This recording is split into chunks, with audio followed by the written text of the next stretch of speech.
Hi, kuya. Yes? May gusto sana ako sabihin sa'yo eh. Pwede pakisabi na lang sa kanya. Ha? Pwede pakisabi na lang sa kanya. Makisabi na lang sa... Wait! Ang bilis mo naman hulaan! Nakakainis! Meron ako may dalawang pumasok sa isip ko nung tunawagan mo. Either mag-SAC ka, sasabihin mo mag-SAC ka, or may naman.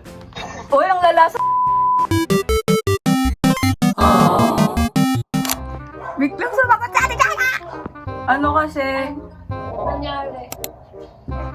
Nagsimula sa simple-simpleng pasulyap-sulyap.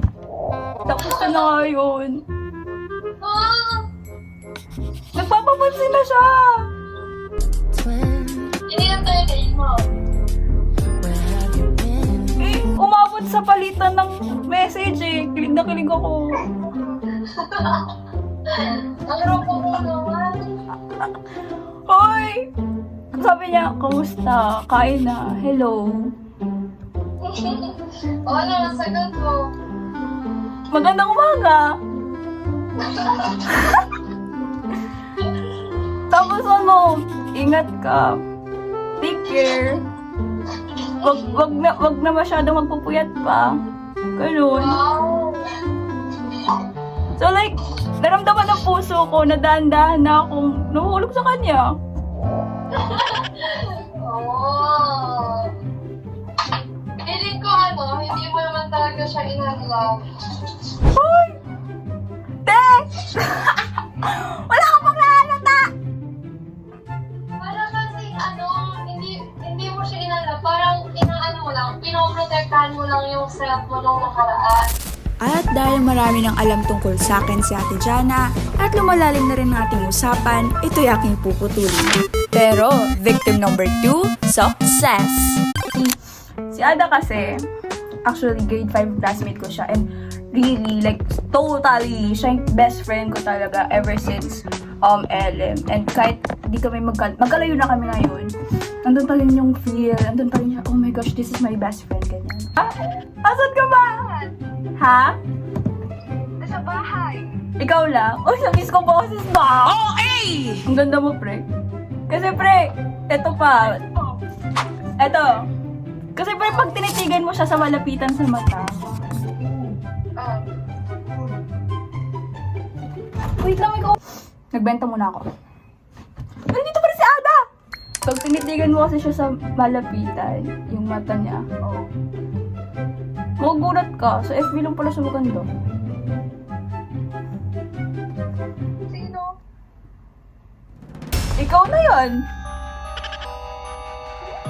Noon pa man. Mula na pinanganak ka. Pre! Di ka liberated. Pre, malandi ka talaga. Para na makabili ng mga gamit, ganun. Ayun, yun ang gusto ko matagal na sabihin. Ay, ba't ka natawa? Nakakainis! Ba't ka natawa? Hoy, wait lang! Seryoso ba? Wala ka napapansin? Hoy, lyrics prank call to! Wait lang! Hoy! First usap natin ulit, tapos yun agad pinitawan ko. Hoy, sorry. Ayan o. Okay, ewan pala. Nag-lyrics prank call ako, pre. Sorry.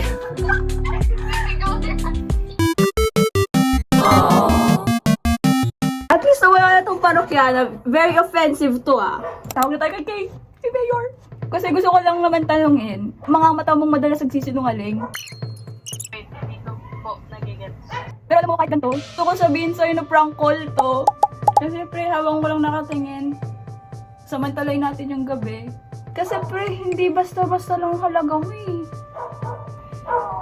Bago ka umalis, was there something I could have said to make your heart beat better? Do you think we would be better off by now if I had let my walls calm down. No. Maybe. Pre, maybe. May possibilities.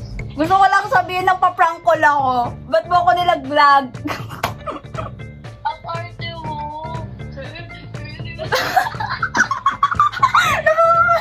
Hoy! Sabi ko, ay, feeling ko, dineded mo na lang ako leto. Pero sige lang, parang napapaliwan na siya sa akin. Pero pinapa-continue niya pa ako. Nakakatuwa.